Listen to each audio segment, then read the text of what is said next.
이번 주에 개봉한 영화 회복은 한국에서만 유료 관객으로 17만 명이 봤고요. 한국 기독교에 이스라엘을 알리는 아주 중요한 역할을 했다라는 평가를 받고 있습니다. 뿐만 아니라 저 개인적으로도 이스라엘 사역을 구체적으로 하게 되는 아주 중요한 계기가 되었죠. 그래서 오늘은 그 영화 회복의 주인공이셨던 데이비드 오르티즈 그리고 또 그의 부인이신 레아 오르티즈 이 두 분을 제가 오랜만에 또 찾아왔습니다. 5년이라는 세월이 지난 지금 데이비드 오르티즈 또 레아 오르티즈 어떤 일들이 있었는지 오늘은 회복 그 이후의 이야기를 들어보도록 하겠습니다. 데이비드, 레아 이렇게 오래간만에 만나 뵙게 돼서 너무 반갑습니다.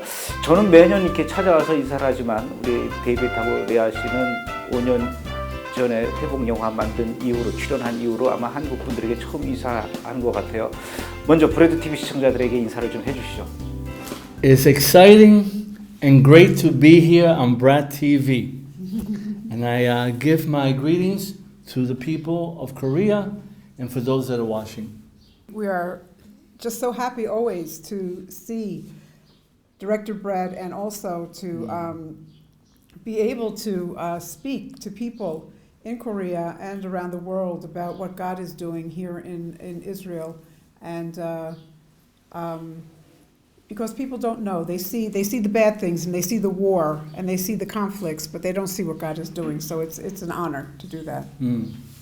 영화가 만들어진 이후로 한국에 두 분이 오셨어요. 그리고 극장에서 한국에서도 아주 큰 극장에서 영화가 상영이 됐는데 극장의 의자에 앉아서 큰 스크린으로 회복 영화가 이렇게 딱 상영되고 영화를 처음 보신 소감이 어떠셨습니까? That was incredible. That was incredible. It's like Ami tells me, pinch me, I want to know if it's for real. It was incredible how you're able to use what God has given to you for the non-believers. Because, you know, we could show these things in churches, but non-believers don't go to church. It was bringing the gospel into the media of the people in front of it. That was incredible. That's incredible, yeah. We were very, very impressed with everything from A to Z. With E to Z. 제가 이스라엘에 와서 우연히 이제 데이비드 오르티즈 씨를 이제 알게 됐고 2008년도에 있었던 그 끔찍했던 사건을 알게 되면서 회복 영화를 만들게 됐어요.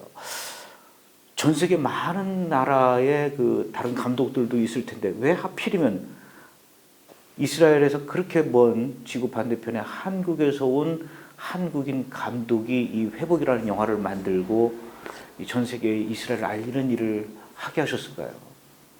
Director Brad Kim understands what is going on here in Israel, more than many Israelis understand. Because not only the Restoration movie, but every other movie that you've made, you cover every single angle that really exists in this land. And so you have an understanding that is really very, brilliant, actually. And it was like a miracle. So I think that's why you came, because the Lord gave it to you to do, because you covered the area of persecution very thoroughly and with a lot of understanding and from every angle that was possible. And that's how every movie is, that every documentary is that you make, actually. I'm very impressed by Director Brad Kim's movies, because just the understanding that you have of Israel is very amazing to me. It really is. It's a gift from God. It is a gift from God. That's true. Yeah. 자, 그럼 이제 여기서 좀 솔직히 좀 얘기를 해주세요. 처음에 제가 영화를 찍겠다고 데이비드 오르티즈 씨를 만나기 위해서 이 집에 왔을 때 저 사람이 과연 정말 영화를 만들 수 있을까? 잘 해낼 수 있을까? 이런 의심이 들진 않았었습니까? They came in like a basketball team. You know, people that are in sports, they have that optimistic viewpoint. I just knew it was God. Yeah, but I didn't think that it was going to be the way that it was. I didn't think it was going to be as professional and as complete as it was. It seemed like they came and they did everything really fast, and then they were gone. And then all of a sudden, everywhere that we went, the camera team was with us, following us. But I wanted to say one other thing about why Korea, why that happened, because of the connection that the South Koreans feel with Israel and see. I believe that's why the movie was made also, and the identification that Korea has with Israel. They lift themselves up from the ashes, also, together.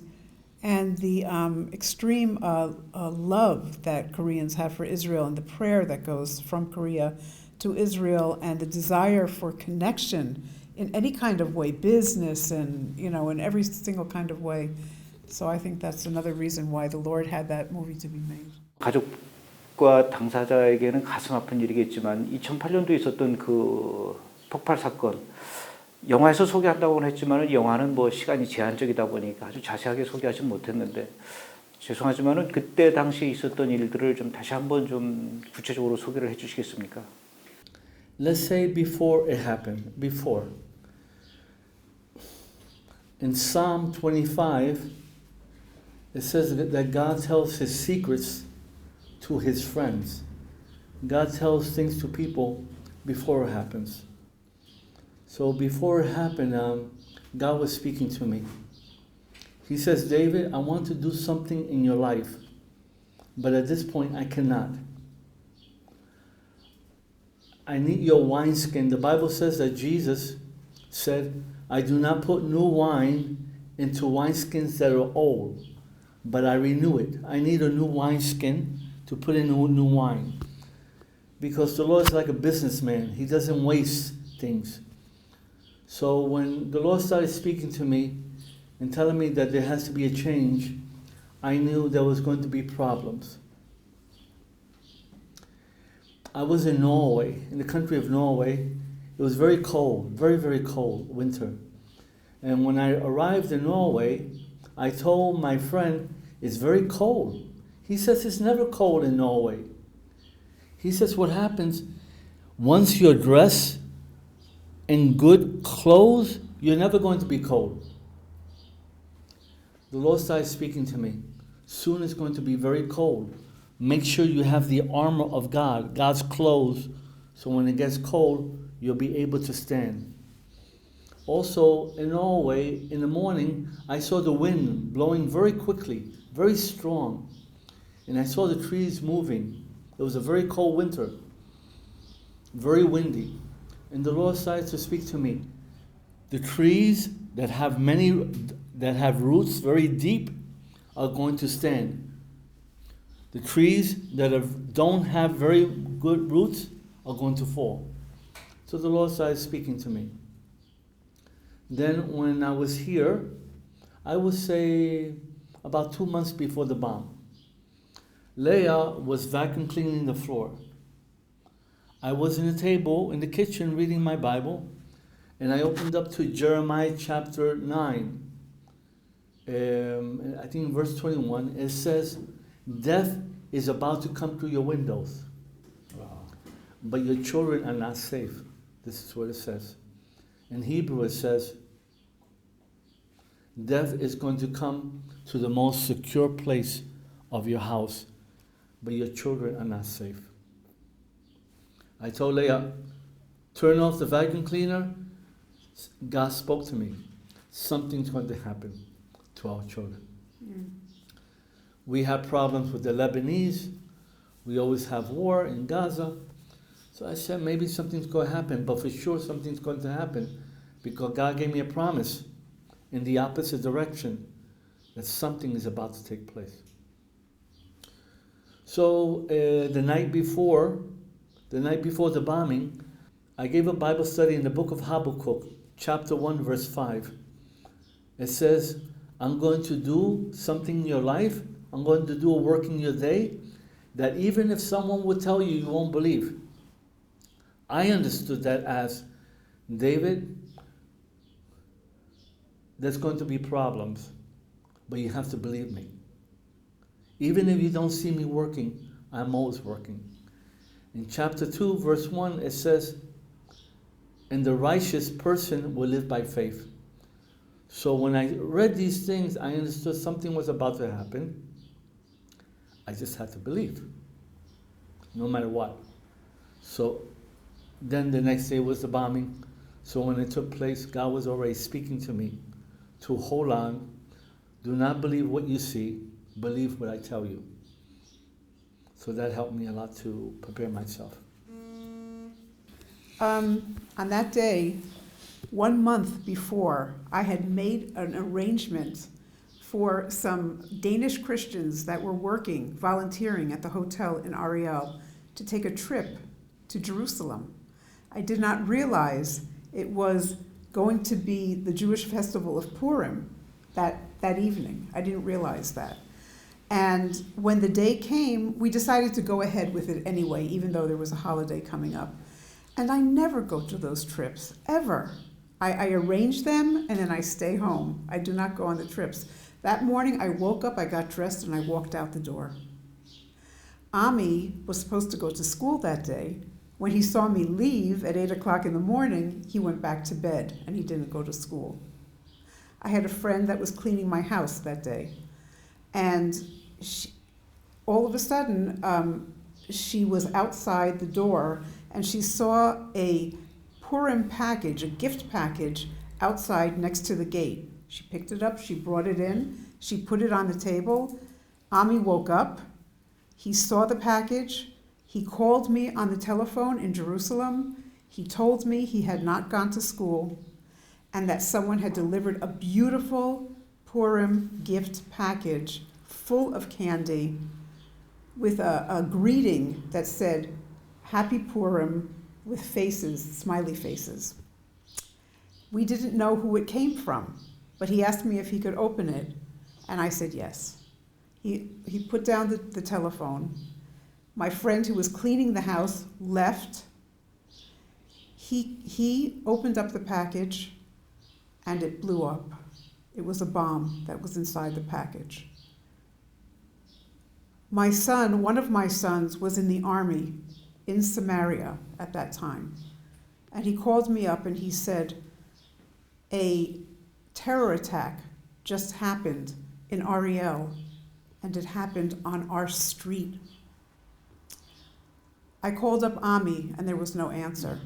I called up my friend who had been cleaning the house, and the police answered. And the police told me, something has exploded in your house and your son is on the way to the hospital. You have to get there immediately. I screamed at him, is he alive? And he said, get to the hospital right away. We went very quickly to the hospital. It took us at least 45 minutes to get there. And when we came into the hospital, some of my children had already arrived, but the doctors met us, and they told us that Ami was very, very critically, seriously injured, and he had to go into an operation right away, and he might not survive the operation. And so Ami was taken into the operating room. The police also came, and they were asking David information where they might start to look for the person that did this. And as we were waiting, the Lord began to speak to us all. And he began to lay a foundation in our lives, which was the foundation of having to forgiveness. So I asked somebody, I was so afraid, my heart was beating, and I asked somebody for a Bible because I didn't have a Bible with me, and someone gave me a small book of Psalms. I opened up the Psalms to 36, chapter 36, and it was a Rhema word of God for me, because it talked about the wicked people, the evil people, and why they do the things that they do. And they do it because they hate. And the Lord spoke to my heart, this was a hate crime. And then it goes on to talk about the goodness of God and the justice of God. But then at the end it said, don't let the evil person come against you and make you go away, drive you away. That was the second to last verse. And the Lord spoke to my heart, do not move from Ariel, because I wanted to fly away from Ariel as far as I could go. David did not feel that way ever, but for me, that's what I wanted to do. And the Lord spoke to my heart, stay in Ariel. And the last verse said, there the people that do evil have fallen and they will never rise again. And the Lord spoke to my heart, the person who did this to your son is already destroyed, but I want him to be saved. And right there, I felt God's love right here above my head, and I realized that he wanted to give me his love for the person that had done that to my son. And in the beginning I said no, but then I said yes, because I knew that God, if it was God, I had to receive it.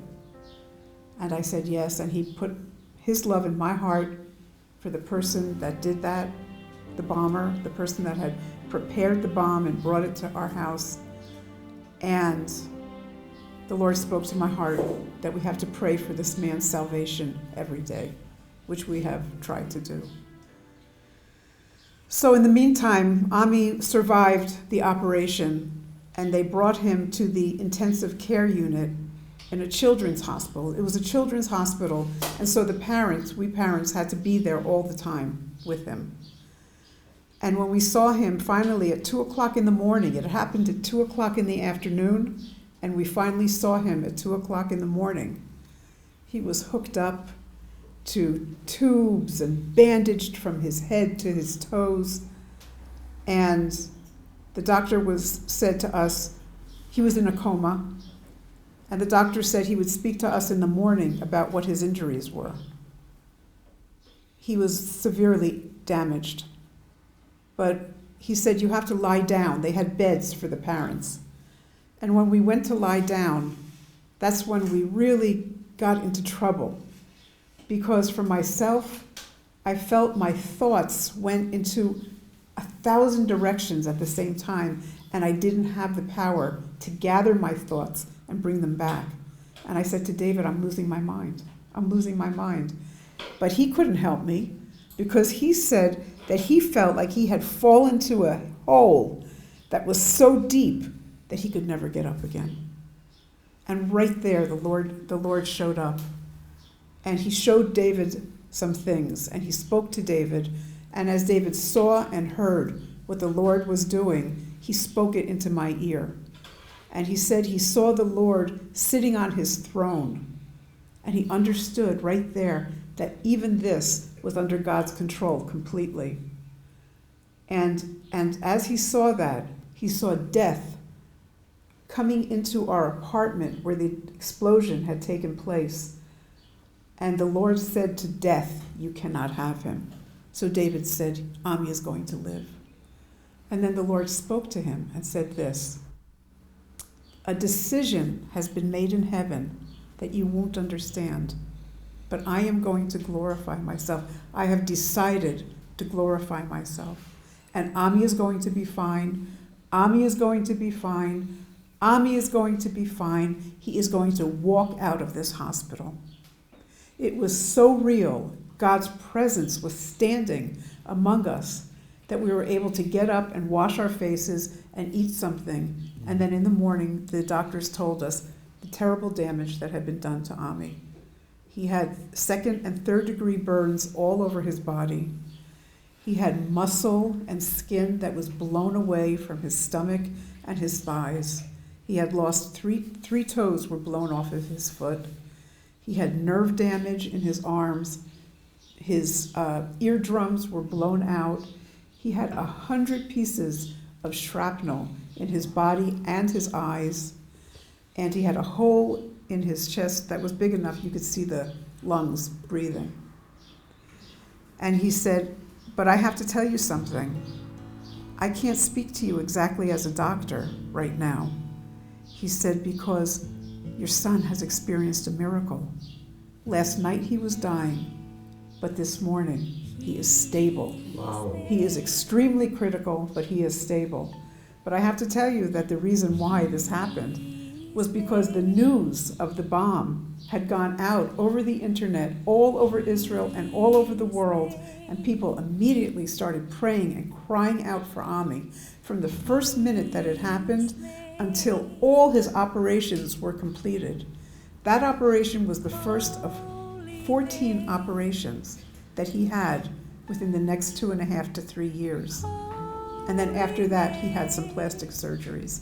So he's had about 17 operations in all since then.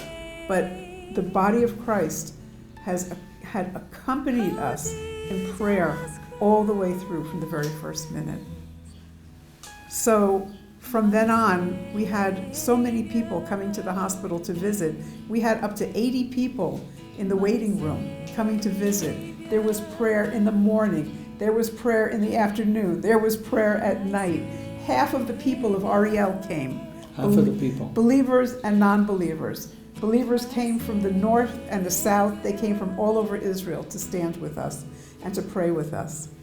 And everyone came to me, whether it was doctors, people from Ariel that were not believers, and believers, came to us and said the same thing over and over again. We don't know why we're saying this, but we think that Ami is going to be okay. But it was because the Lord told us, Ami is going to be fine. Ami is going to be fine. And everybody felt it. And Ami, after 6 weeks and about 5 operations that he had in the hospital during those 6 weeks, walked out of the hospital. But he went to a rehabilitation hospital after that.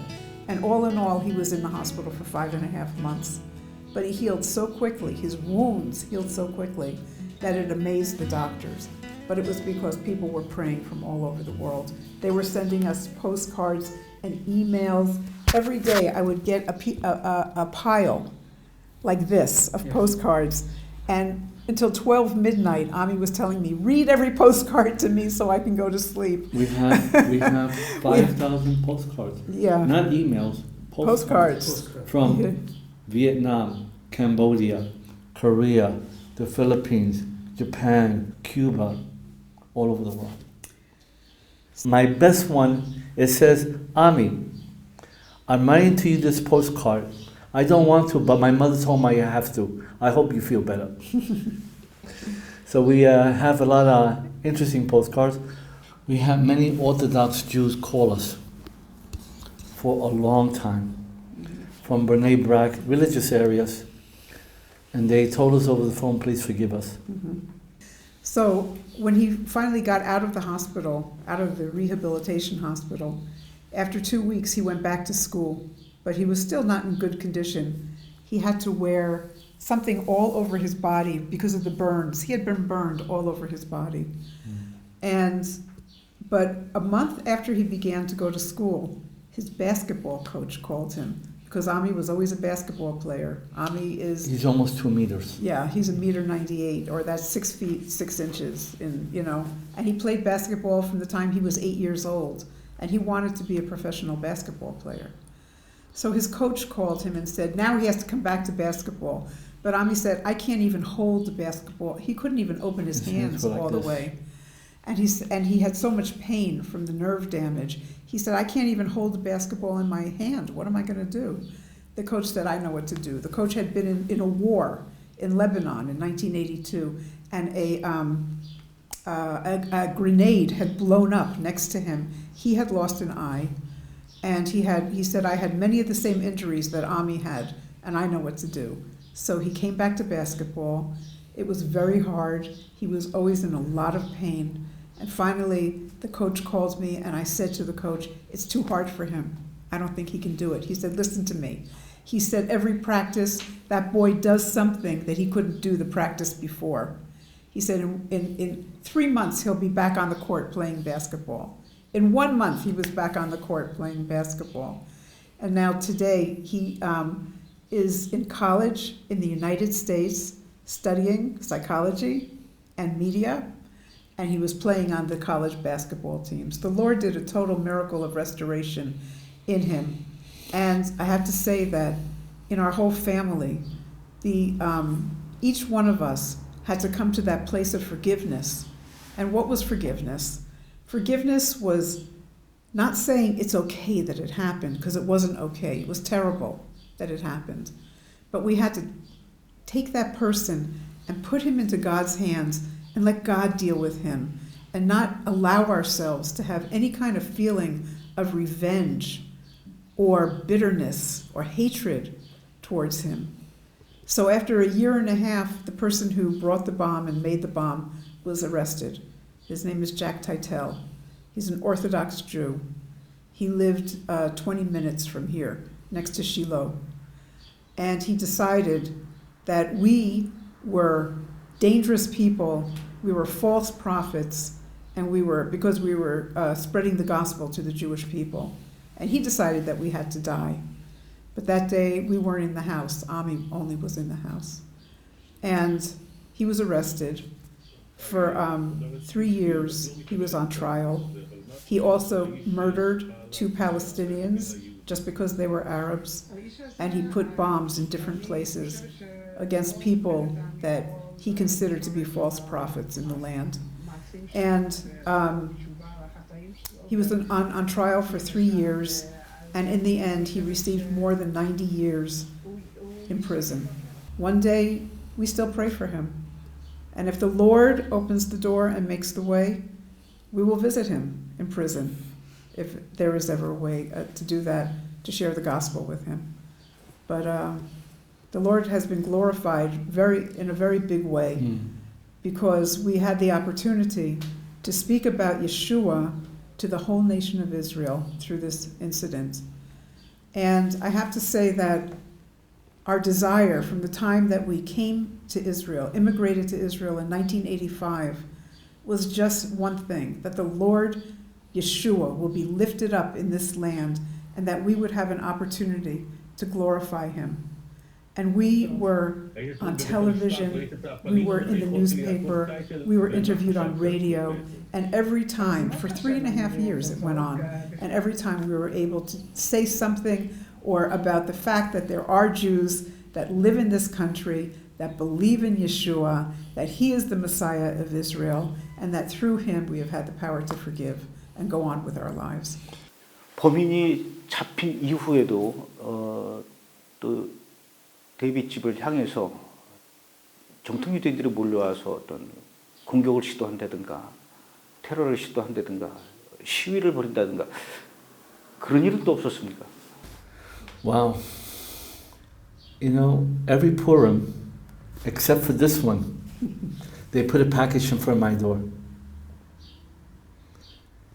Every year, except this Purim, they put a package in my door. Wow. The police comes all the time. But they make a mistake. Each time they put a package, the police comes, the reporters come, the name of Jesus is lifted. So they make a very big mistake. There's people that did not talk to me before, now they talk to me. I think the religious people try to keep away from us, because we read on the internet, there's an anti-religious, Yalachim. It said they should leave them alone. Each time something happens to them, they run to the news and they talk more about Jesus. Don't bother them any longer. But I think we have more of an open door with the people. I think God has created, you know, in the book of Isaiah chapter 8, it says, "Here am I, and the children you have given me. I will make them a sign to the house of Israel." When I read that, I was so happy. I said, good, it means God's going to use my children. But I never thought it would be this way. My son gave me a verse yesterday in Romans chapter 8. It says, the difficult things and the things you suffer today, compared to glory, it will be nothing. So this is the way we see it. What we don't see is eternal, and the things we see are temporary. So by God's grace, we're making a long-time investment. It pays better. 두 분은 테러 용의자에 대해서 용서를 했다고는 하지만은 그 테러의 그 피해 당사자인 아미, 아미는 어떻습니까? 그 어떤 외상 스트레스 같은 거, 트라우마 이런 거는 지금 없습니까? You know, when Ami woke up after the coma, he says to me, "Did the religious people do this to me?" The religious Jews, yeah. That was very good, for the reason the doctor told us he could be a vegetable, he might not be remembered. We don't know what's going to happen. So that was a good sign. He remembered. And I said to him, Ami, you have to defend yourself now. You have to forgive. Forgiveness helped him with the trauma. The doctors gave him pills for trauma. He says, I don't want it. So the head doctor had to come and speak to us to tell him he has to take the pills. He's going to have trauma. And Ami said, I don't want to be a drug addict. I want to face life. I'm okay. I've forgiven. I'm going to be fine. So Ami is not bitter, very optimistic. He's not down. People that they had nothing like this happen to them have more trouble than him. Forgiveness helps you with the future. Yeah. And then even the next Purim. Then even the very next year on Purim, he wanted to celebrate Purim, and he wanted to, He painted his hair. He would always make his hair a different color for Purim as a celebration, and he wanted to do it again, and he wanted to go to all the parties. And I had made an arrangement for us to go out of Ariel for Purim. And then everybody got so disappointed that they waited until after he got back to have a Purim party, and he went to the Purim, and he was happy. This is why he wants to be a psychologist. He says, I want to help other people with trauma, right? And he never had any flashbacks. He never had any nightmares. I mean, he was delivered from all of it. It was amazing. It really was amazing. Yeah. And he's very healthy in his heart and in his mind. 그럼 지금 아미는 몸 상태가 많이 회복이 되어진 거죠? 어떻습니까? 앞으로 더 수술을 또 받아야 됩니까? He needs laser surgery. He's much better. We took him to the States, and they burn off the scars. But the doctor said he would take about 3 years to look normal. But it'll take some time.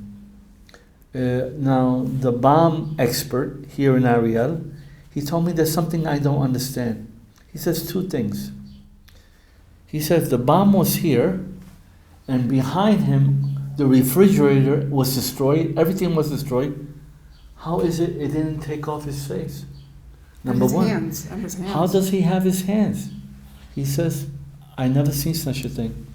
He says, it must have been a miracle. Mm-hmm. Because most people he works with from bombs, no hands in the face. But it's just over here, from top to bottom. But he looks very good compared to where he was. Because he didn't have no skin. They took off skin and they put it on, and little by little. But he's not thinking about too much about it, right? In that particular way. No. Yeah, he's trying to accept many things.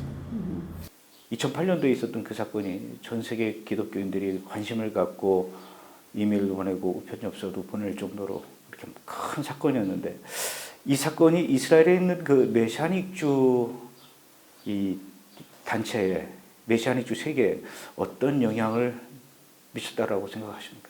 I'll tell you in the words of a Israeli that called me up in the hospital. This is what she told me. She told me, David, she introduced herself on the phone. She says, I've been a believer. She says, I'm Israeli. My family doesn't know I'm a believer. And where I work for many years, they don't know I'm a believer. I've been ashamed of Jesus. Maybe because of people like me that have been ashamed of Jesus, afraid to talk about Jesus. This happened to you. She says, if this is the way it's going to be, I made a decision to tell the people in my job I believe in Jesus and to tell my family. She says, through what I'm reading about what took place with Ami, it's about time that myself and the other believers, we become more vocal to talk about who Yeshua is. My neighbor downstairs, we call her the voice of Israel because she knows everybody's business. And she, after during the time of the hospital, she says, you know something? These people wanted to destroy you. They did the opposite. You have so many people visiting, they actually expanded, advertised what you believe in a moment of time. So they lose and you win. But with the believers, I think the believers in this country, we've been here since '85. The believers sometimes, we built our own kingdoms. And it reminds me very much of the book of Haggai. It says, why are you building your house? The house of God is in ruins. It has to be built. Forget about building your house. Build the house of God. So I think after the bombing, there's been a change of attitude. One lady told me, a believer, she says, I've been here since 1965. 1965, I've never seen people witness like after the bomb. There was so much opportunity. She said, sad to say, it took something like this to wake us up. Mm-hmm. So those are some of the things. We also realized as a body that we have to love each other more. Mm-hmm. And that these things, it wouldn't be the last time something like this would happen. You know, it's very possible that more of us will be really extremely persecuted as the time goes on. And as the coming of the Lord comes nearer, we have to be prepared. Each person has to be prepared really to suffer for the Lord. But our testimony is that if you do, and if something does, God forbid, happen, you know, of a violent nature, then God is with you so much. And He's able to take every single tragedy, no matter how bad it is, and use it for good and to glorify His name. So we have to just believe in that and trust in the Lord, that no matter what happens to us, for the sake of the name of Yeshua, that we know that we'll be able to go through it and come out in victory on the other side. 왜 이런 일들이 다른 메시아닉주 가정 말고 하필이면 이 데이비드 오르티즈 데이비드 집에서 이런 일이 일어난 거라고 생각하십니까? Why did it happen to us? Because we were witnessing. I mean, you can be a believer and not tell anybody and you'll be fine. But the minute you open your mouth to begin to witness and share the gospel with either Palestinians or Jews, then you become a target, period, you know? And so this is the battle, basically, that, you know, the choice has to be made. For myself, as soon as, I come from a very large Jewish family that's very strong in the tradition of Judaism. And if I had never told my family anything, I would have been okay. But as soon as I told my parents that I began to believe in Jesus, that He's the Jewish Messiah, I was disowned from my family. My father did not talk to me for 15 years. And I had to deal with that, but I knew it was going to happen. And it was difficult. The Lord brought us back together after 15 years. And at the end of his life, my father accepted the Lord by a miracle.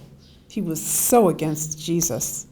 But he accepted the Lord because he knew when he was going to die that he was not prepared to die and that he needed his sins forgiven. So he received the Lord.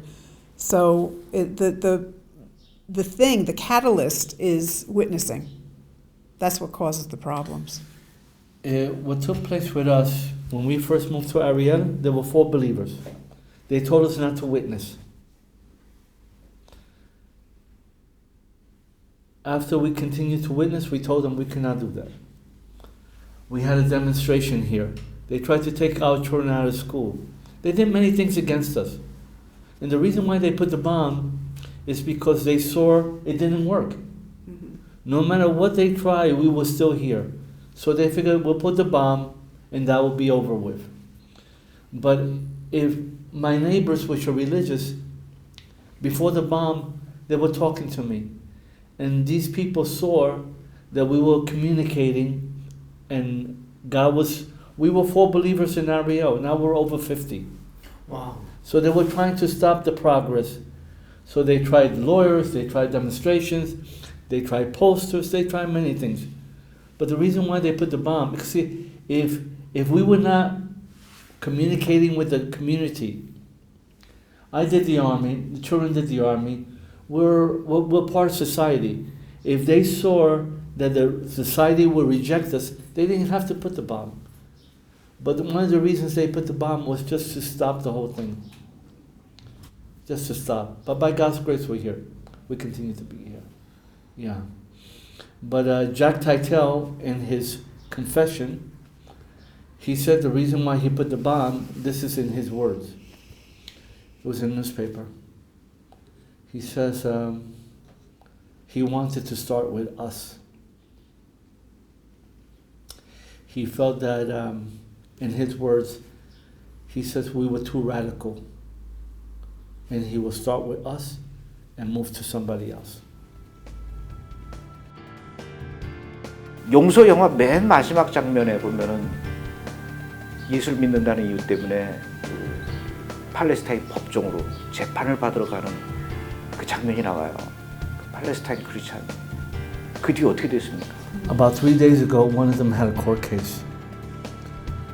The believers, Palestinian believers, continue to increase. 데이비드 오르티즈 씨도 전도하는 과정에서 또 그 이후에도 그 사람들한테 공격의 대상이 되지 않습니까? 전도할 때 굉장히 위험할 것 같은데요. Yeah, the Mufti of Jerusalem, his name is Sabri, he said in the newspaper that I should be killed. It's called a fatwa. He said that the head of David Ortiz should be removed from his shoulder. So I walk around free, but with wisdom. I try to use wisdom, but when the time comes, it comes. I was driving, I picked up 4 Palestinians.